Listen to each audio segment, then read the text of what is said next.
Okay. Uh,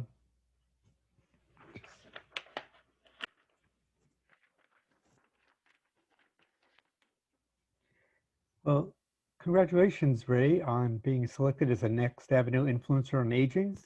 We were especially impressed by the work you've been doing and continuing to do regarding encouraging older Black men to mentor Black boys and young adults.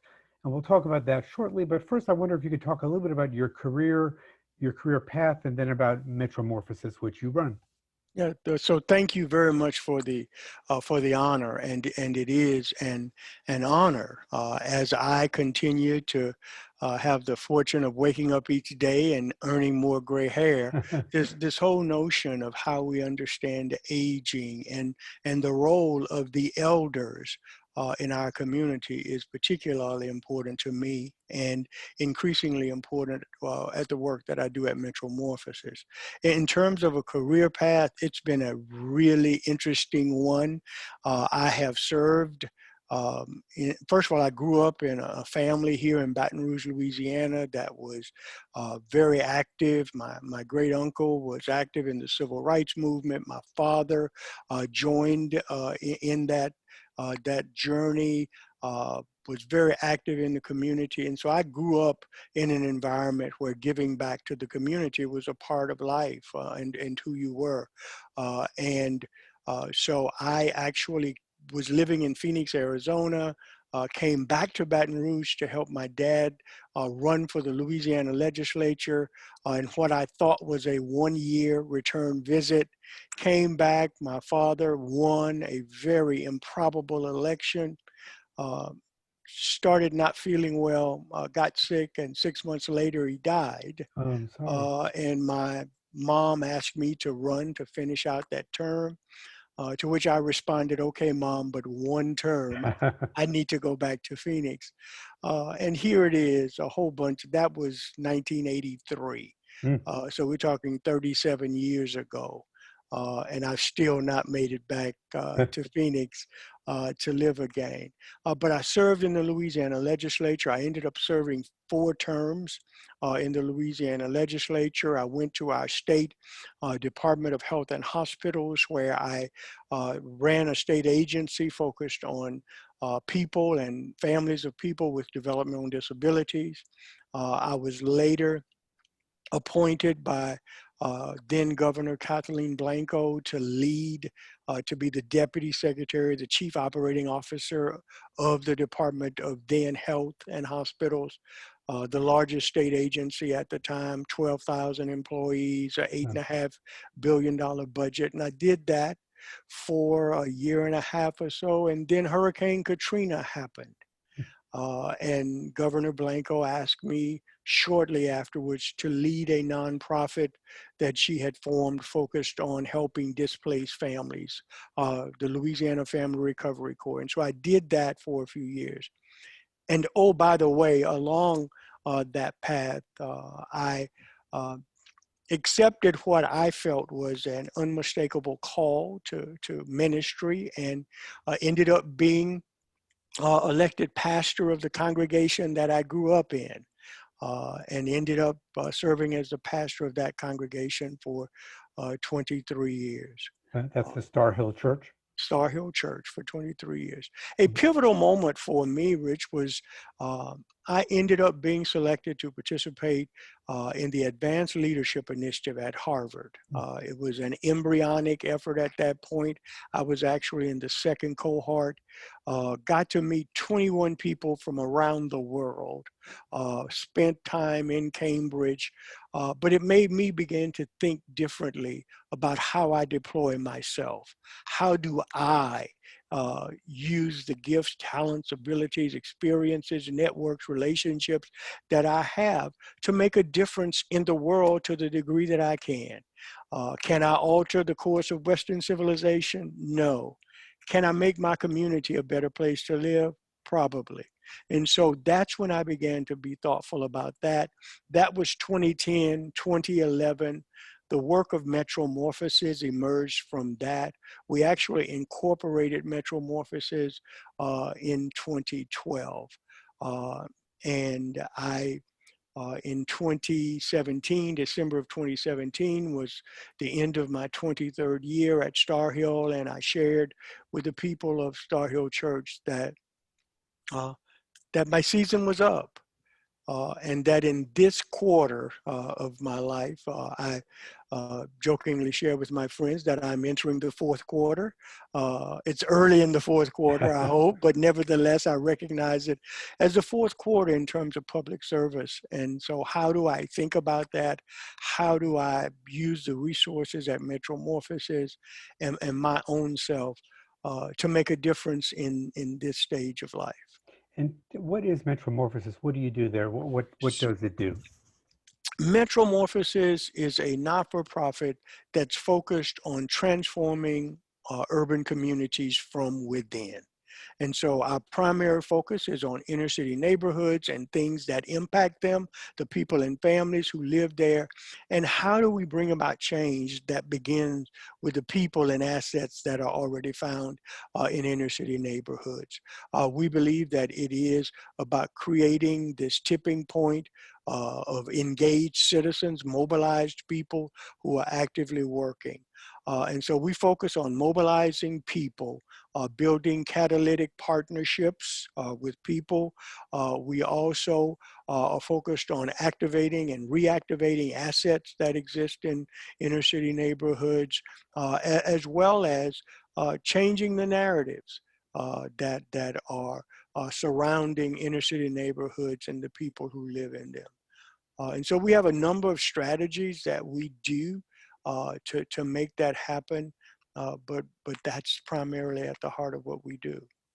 And then talk a little bit more big picture. I know you were an Encore Public Voices Fellow, and I think that's one way that you started getting your word out to beyond Baton Rouge, but to the world at large. Tell us a little bit about that, and also maybe more about the mentoring that you're so interested in getting people to do. So a couple of things. One, I have been amazed at the either, depending upon one's perspective, the amazing coincidences of timing that have occurred, or the wonderful work of providence to cause things to happen. I lean toward the providential aspect of things. Uh, but when I went, I heard of the Encore Public Voices Fellowship from Ann McDougall, who's this wonderful friend. Ann was in a later Advanced Leadership Initiative cohort, and we were on a panel at an Advanced Leadership Initiative alumni event speaking to that current year's cohort. And she and I were on a panel together, and she talked about this Encore Public Voices initial cohort. And I slid my card across the table to her and said, I want to talk to you about this. It sounds interesting, because I was at a point where this whole notion of thought leadership, narrative change, shaping narratives was important to me.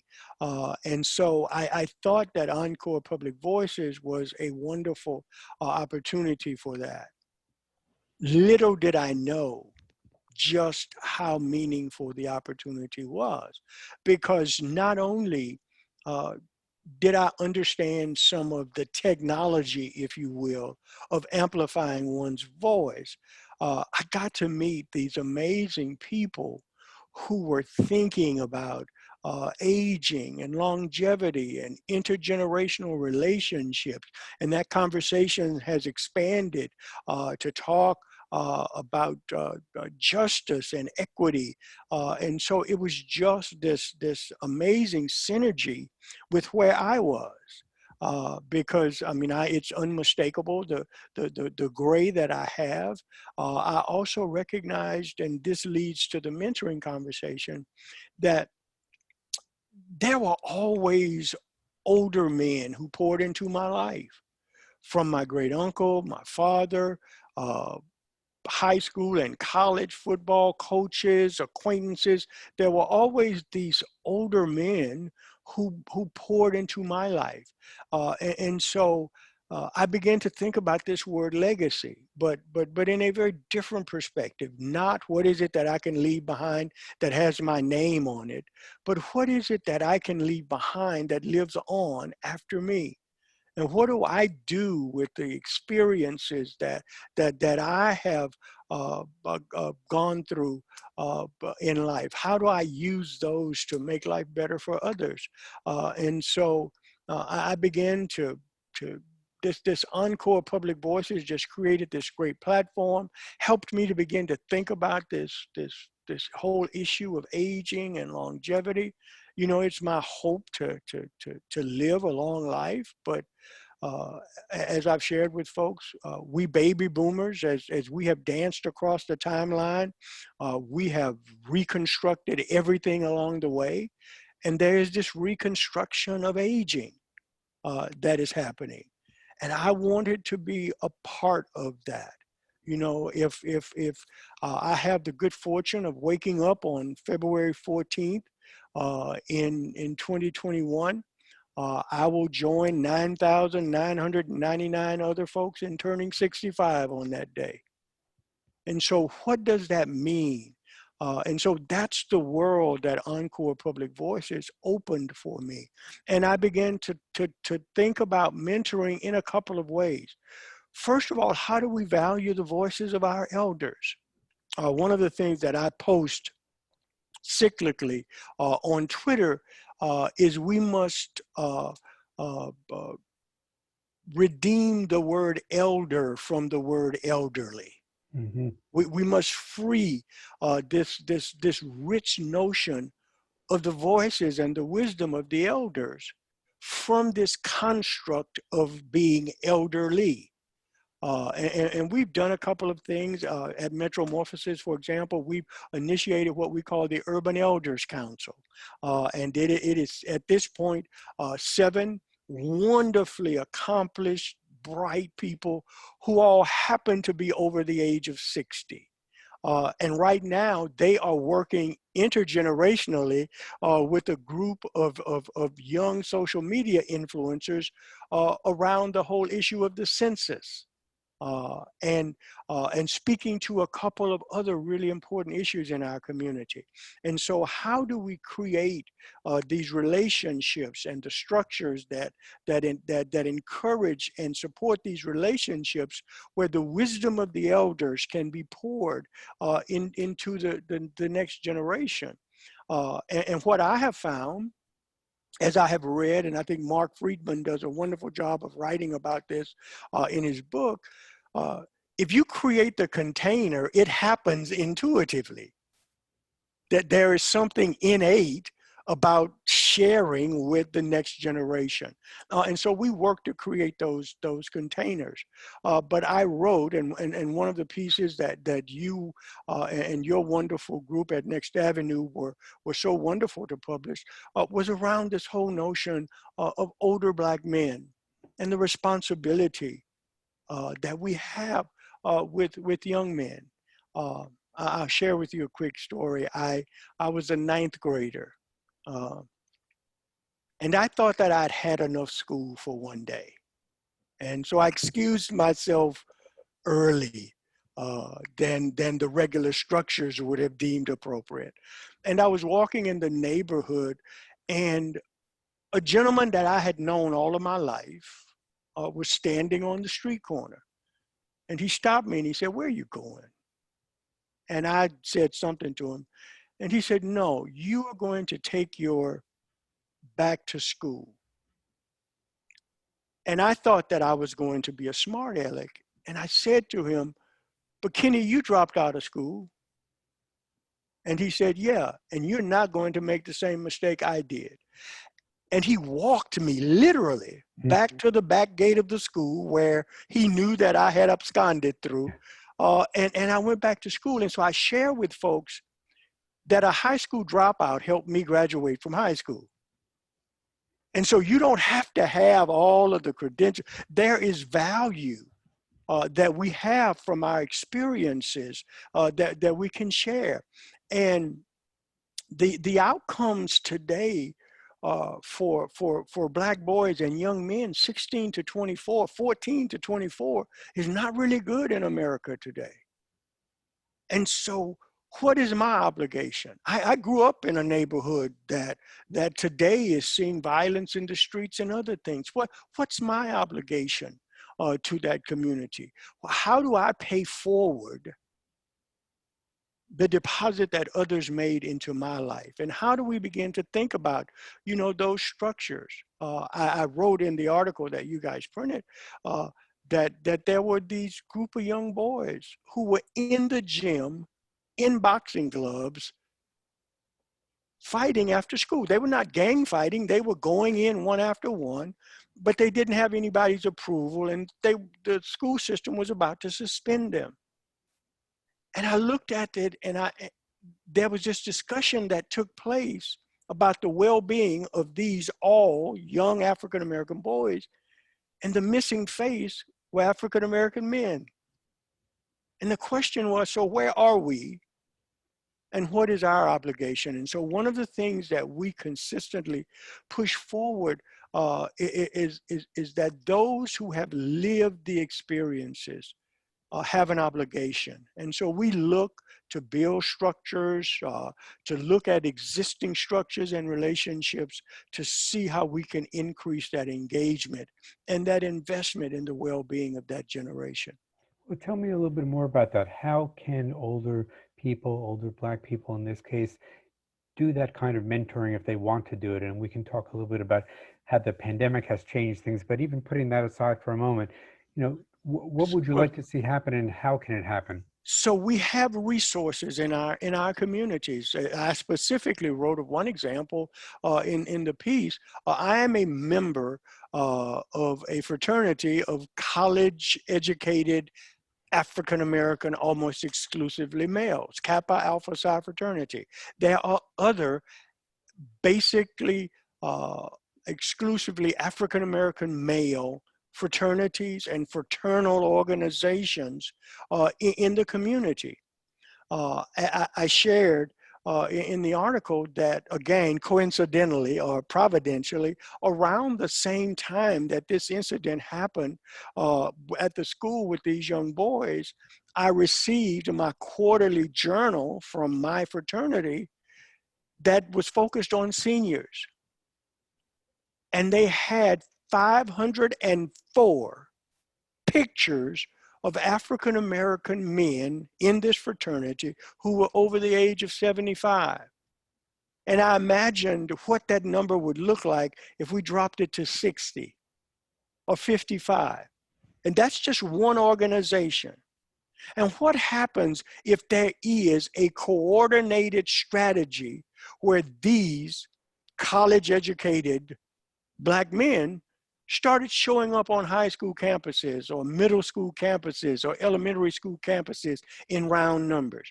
What happens if they were joined by the Masons and by the men's group from churches that are African-American men, where there are existing constructs? What happens if in a coordinated way, these groups of African-American men started showing up on school campuses, started showing up at alternative schools, became court-appointed advocates for young men who are experiencing trouble? And so I think that it's not something where we need to create something brand new. We just need to think differently about the structures that are in place, and to put forth the criticality of this effort. There's nobody coming to save us. That there's not a government program that's going to change this. Right. The people who live in the communities and the people who care about these communities are going to have to make it happen. And what would you like to see those men do when they show up at the high schools, and how could they be helpful for young Black men in their, say, 20s who might want a mentor and maybe don't know how to find one? And even if that person is there, what can the mentor do to be helpful? I'm trying to remember the I'm drawing a blank.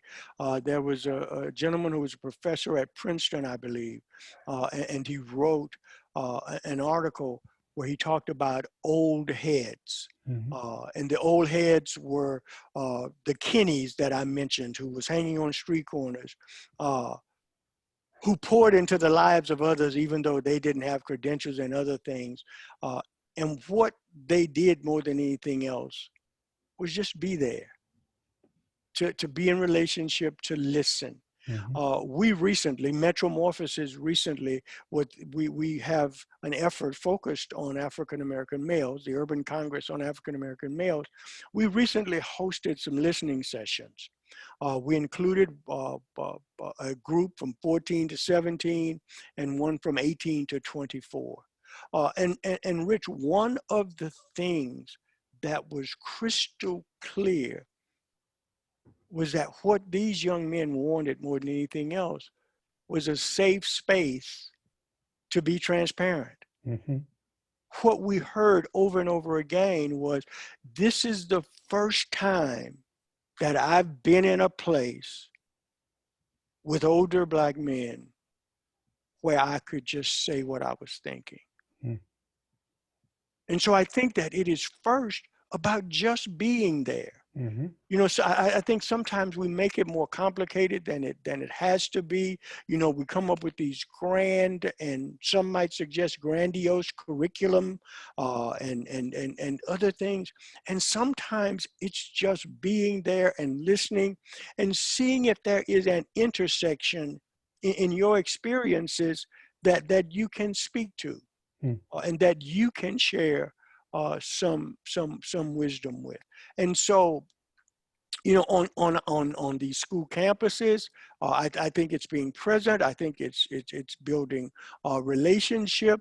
I think it is, since particularly the fraternity are college educated. You know, I think it's helping with areas of study that you might be able to be helpful with. You specifically ask about the slightly older, the 20-somethings. The great challenge is the workforce.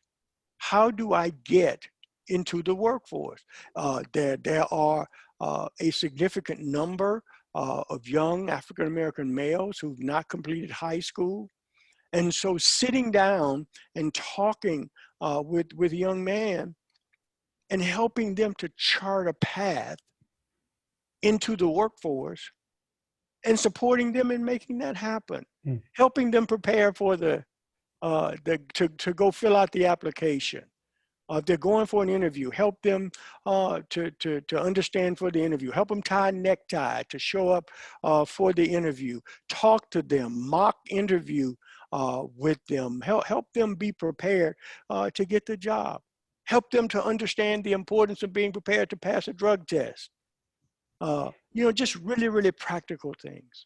And is it also about networking? Should older Black men be connecting these younger Black men to Without people they question. know who might have job openings that they know about? Without question, one of the things that we did at Metromorphosis just recently in this vein is that we assembled the workforce group from the local community college, the leaders of the workforce efforts there at the community college. We also identified some HR individuals from some of the chemical plants who were around us. And when we got them together, and we actually identified a cohort of 30 young African-American boys, young men, who were at the community college, who expressed an interest, and the workforce folks at the community college connected them with the folks from the industries. Mm.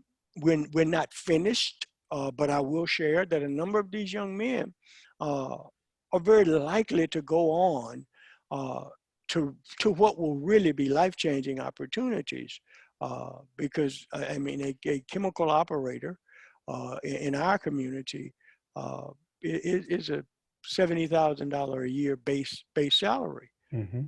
But even if it's not with a company, there are contractors who do work and who hire robustly. And so it is tapping into those networks of relationships to just build this safety net uh, I have to ask around you this. about I have to ask you about two things that have been going on in 2020 and how they relate to what we're talking about. One of them is the murder of George Floyd and the call for racial justice around the country, and the other is the pandemic. I wondered if you could talk about each of those and how it relates to what you've been talking about and the world that we're living in right now. So I will deal with the latter first, Okay. the pandemic. Uh, uh, the pandemic uh, just really brought things to a screeching halt in so many ways, uh, and it exacerbated the inequities that we reflect on periodically every time there's a crisis. The pandemic revealed those inequities bare before us again. And you're Uh, talking about both health and work related, I think, right? every aspect of life, Black and brown communities were impacted to a more significant degree. Hmm. And so folks were sicker, more people proportionately died. Uh, and uh, people who were without, one of the things that I took from my days in Katrina and subsequent disasters is people with resources recover, people without don't. And so what you have is a group of people who were already in challenging situations. And that is just blown up exponentially Hmm. because now you have this disruption of life. Uh, and so, for example, one of the groups that we focused on at Metromorphosis were barbers and hairstylists because their businesses were closed down. Right. They're independent contractors. If they don't cut hair, style hair, they don't make money. And so you have 3 months of not making money, and then you get to reopen, and people are scared for their own health, the health of their customers. Their customers are scared. They don't have, many of them didn't have the resources to purchase the equipment. And so we helped, we bought 150 infrared thermometers, some sanitation, sanitary sprays, and wipes, surface wipes, and masks, and we helped 100 plus barbers and beauty salons to reopen in our community. Uh, but the pandemic just really made life more challenging. One of the things that is unmistakable across this country is the profound spike in violence in inner city neighborhoods. That if you charted it out on a timeline, there is an amazing consistency. Certainly there was violence and an increased violence pre-pandemic, but it has just gone through the roof across this country in inner city neighborhoods, my home community notwithstanding. And so the pandemic has created this disruptive and destructive environment that is present in inner city neighborhoods. And And then probably more need for that kind of mentoring too, right? more need for the relationships, more challenging because now the very same people that I would argue uh, have larger networks, a more robust set of experiences and greater resources, guys like me are also at greater risk Hmm. for the pandemic. And so Right. you create this terrible paradox uh, uh, for people to navigate. In addition to that, you have what I describe as the 8 minutes and 46 seconds that changed the world. Uh, Watching the execution of George Floyd was a pivotal moment. Uh, Part of the language that we have uh, borrowed at Metromorphosis is understanding the difference between a moment and a movement. A moment is when something happens and we are excited, angered, overjoyed, or whatever, and then we move on. A movement is a sustained set of actions that bring about change. Movements create change. Moments don't. And so I believe that the great challenge that George Floyd sacrifice presents to us, and particularly people who look like me, but not just me. The question that we have to ask is this a moment, a horrific one, that we were all brought ringside to watch,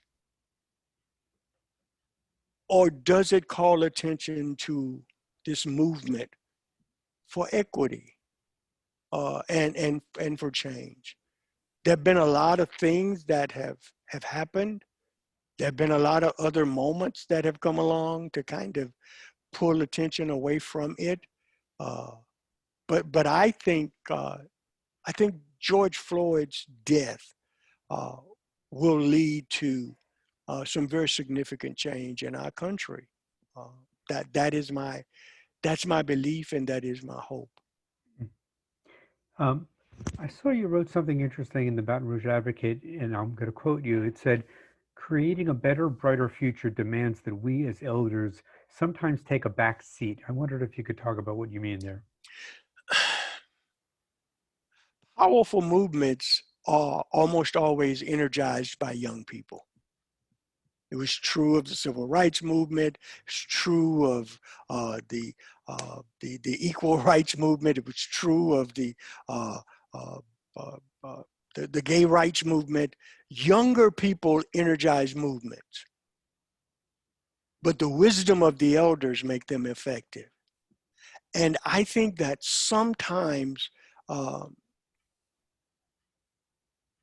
the elders are too slow to make space for the next generation. And one of the things that there were two aspects of the George Floyd response that were absolutely beautiful to me, and that gave rise to the quote that you just spoke to.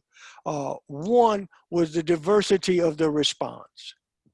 Now, there have been whites and other races who have supported civil rights and equal justice before. I mean, there were freedom riders in the 60s. And so it's not that this was brand new, but the volume, the diversity, and just the breadth of the diversity was just compelling to see. The second was the determined spirits that the young people brought to this. And so I think that it's really, really critical that those who have experienced these fights along the way, because one of the things that I share with all of my young friends that I get to speak to, all of my young activists, is please don't think that you are starting something. You are taking your place in something that predates you. And it was really a joy. One young person who not only at one of the marches held up her fist, she held up her fist with a glove on. And so I went on the internet and found John Carlos and Tommy Smith from the '68 Olympics and sent that photo to her. Had she seen it before? Had never seen it before. Really? Wow. Had never seen it before. Oh, that picture's worth 1,000 words right there. It was worth 1,000 words for her. And Right. so I think one of the things, Rich, that we have to do is we have to support, we have to equip, we have to be, you know, to use a really horrible analogy, we have to be the bumper rail, the railings on the bowling alley. We have to keep them in the lane and make sure they don't stumble off into the gutter, that they don't fall, that they aren't misused or abused, but to help them, to equip them to give voice to that deep sense of commitment that they have within them, Mhm. uh, and stay out of the way. And so I've not, other than that article, um, and I recently did a quote on one of the young ladies that I've been mentoring in this process. Uh, I don't respond to requests for quotes from the media. Mhm. I refer them to one of the young people that I'm working with. And so I think that it's really important that we set the young people up for success, because their energy, their commitment, it is, uh, oh boy, a theologian referred to it as the prophetic imagination, is where they are. Mm. It is this, they are energized by hope in the face of that which challenges that hope. Mhm. And so I think that it's really important that we support young people in being uh, really drivers, because it's their world that they're trying to shape. Right. Well, along those lines, I want to mention another quote I saw you said that I thought was really fascinating. You said, I believe one of the greatest opportunities before us today is engaging older adults as resources to respond to many of the challenges impacting communities across the country. I wondered if you could talk a little bit about the idea of older adults as resources. So that is one of the driving principles beneath the Urban Elders Council, is how do we position uh, these wonderfully uh, bright and accomplished in terms of their experiences. How do we set them up so that they can give voice that's rooted in the wisdom of their years and their experiences? And how do we challenge the existing structures, formal and informal, in ways that help them to see that there's value here, that there are experiences and anecdotes that can improve the quality of life for others. And so I think that it's this reframing of the value, this robbing the word elderly of the word elder. It is part of the great challenge that we face of this generation, uh, because there are going to be lots of us around, and we're going to be around for a while. And I think, no, I don't think, I know that there is a rich cavalcade of information, insight, wisdom that could help make the world that we live in a better place. But in so many ways, it requires us thinking differently about uh, older citizens in our community, and not only the ways that we think about them, but the ways that we treat them, that we engage them, that we support them. Uh, Circling back to the whole pandemic, one of the things that the pandemic highlighted was just how isolationist the structures that supported older citizens from a governmental perspective were.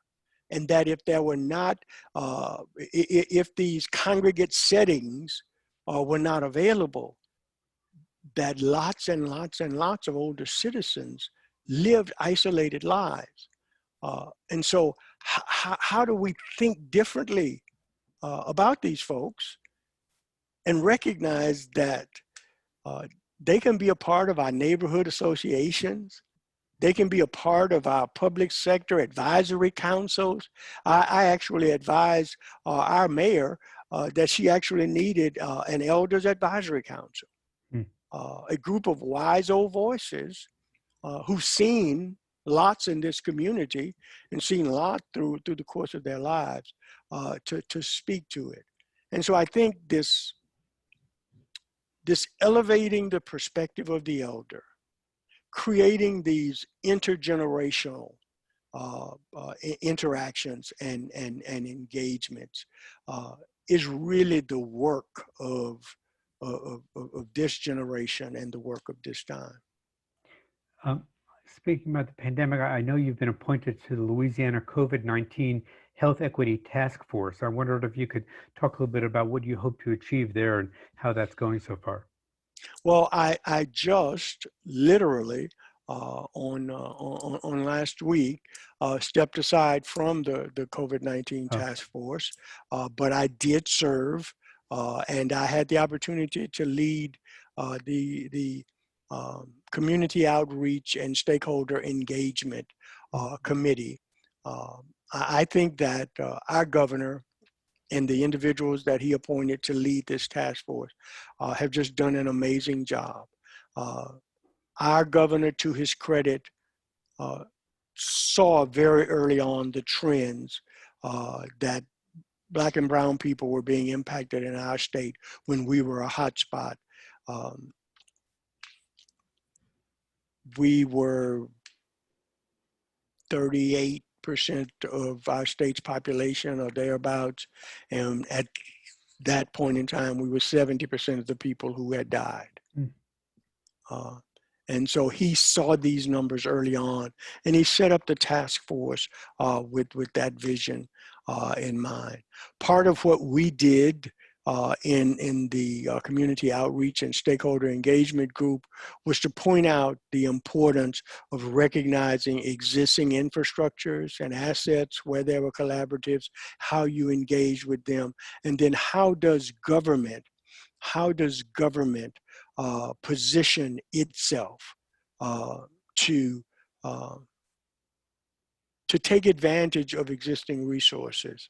Um, One of the members of our group in our report found a quote about the importance of the response in disasters being able to shape a better future. And so we put the quote on the screen, and it was actually said by somebody in 1964. mm, things And haven't changed. and things haven't changed, Right. you know. And we talked about how, you know, how many in the late 1990s and the early 2000s, how many you know, better world 2020s did we come up with, and how many Right. did we have? And it's 2020. It's 15 years after Hurricane Katrina in our community and Hurricane Rita. What lessons have we learned that actually made a difference in the communities?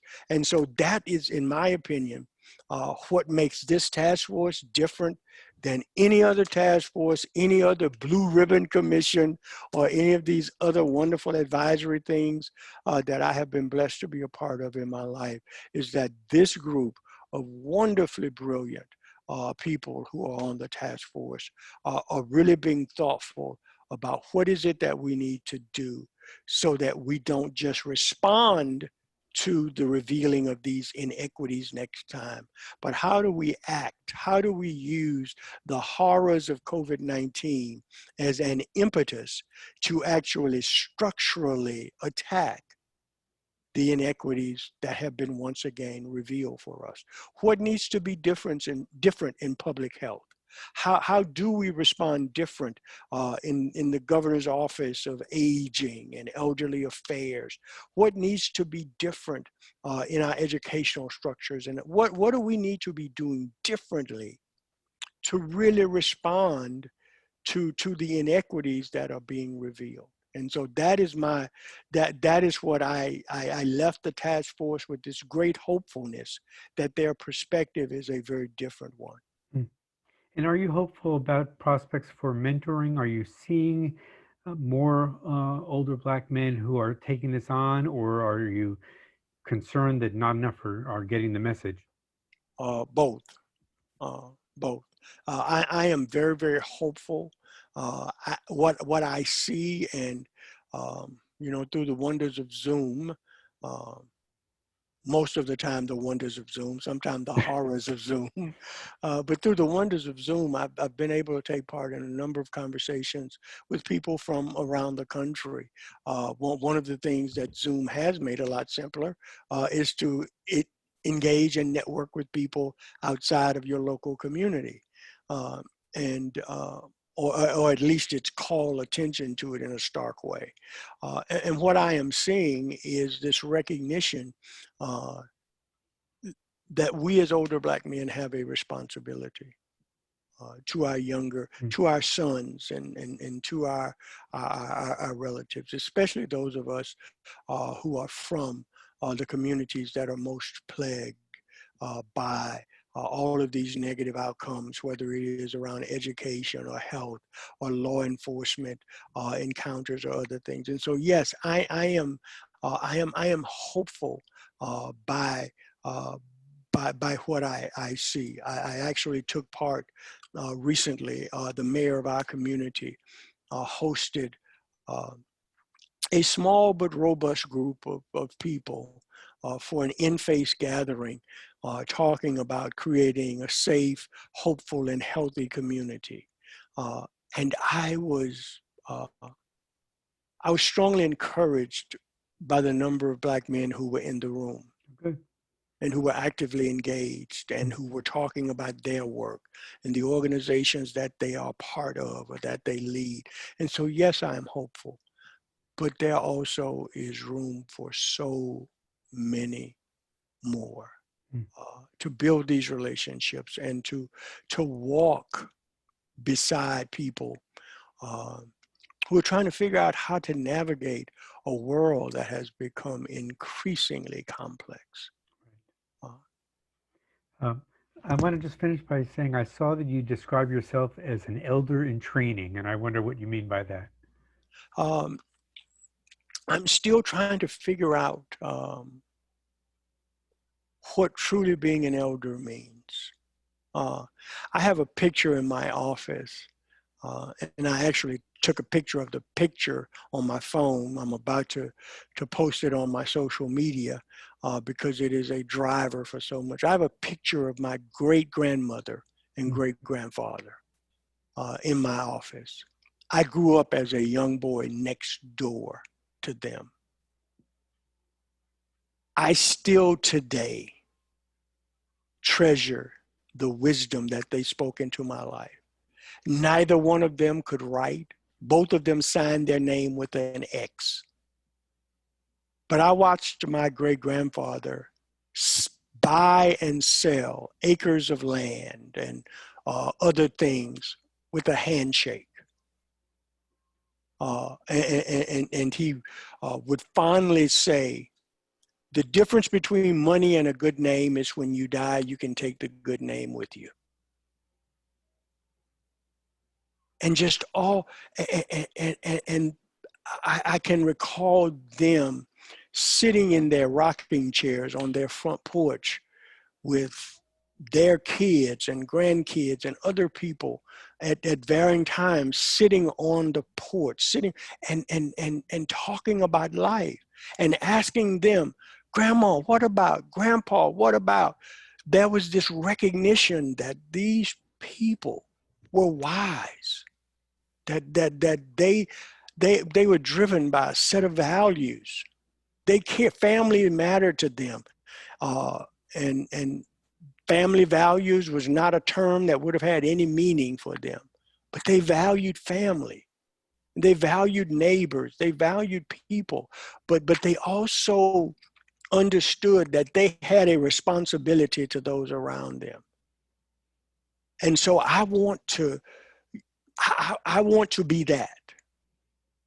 I want to be able, yeah, that's what I want to be able to speak into the lives of others in ways that is really valuable to them and in ways that make a difference in their lives.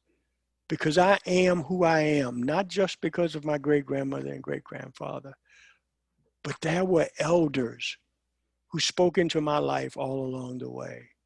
And I want to be able to make this community, into whatever degree I can, this world a better place. Because the wisdom and the benefit of my experiences, good, bad, and otherwise, can be deposited into the lives of others. Well, I think you're doing a great job already, and I wish you the best of success in doing even more of it in the future. Thank you so much. Thank you very much. Thank you, my friend. Thank you.